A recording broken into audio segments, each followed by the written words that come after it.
Pinatay sa saksak ang isang delivery rider sa Bacoor, Cavite. Selos o personal na galit ang tinitingnang motibo sa krimen. Nasa frontline ng balitang yan si Gary De Leon. Nakahandusay at wala ng buhay ang delivery rider na ito na matagpuan sa kalye sa Barangay Molino 2 sa Bacoor City, Cavite. Duguan siya dahil sa saksak sa likod. Kinilala ang biktima na si alias Christian, 30 anyos. Ayon sa pamunuan ng barangay, maaaring pauwi ng Las Piñas ang rider matapos mag-deliver nang bigla siyang harangin at saksakin sa likuran.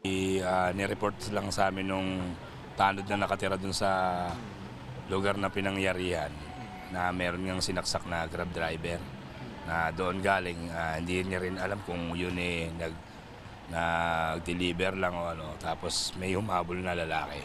Sinaksak na lang siya sa likod.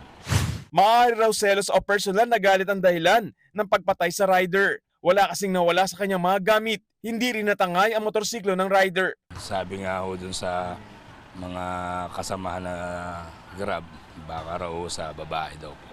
Siguro merong asawa yung nagselos. Bali, sa likod po yung tama niya. Tinakasan na lang. Patuloy ang investigasyon at manhunt ng Bacoor City Police sa posibleng sospek sa krimen. Nagbabalita mula sa frontline, Gary De Leon, News 5. Mga kapatid, may Los Baños po. Huwag magpahuli sa mga balita at impormasyong dapat ninyong malaman. Para sa mas malawak na balitaan at diskusyon, mag-follow at mag-subscribe sa social media pages ng News 5.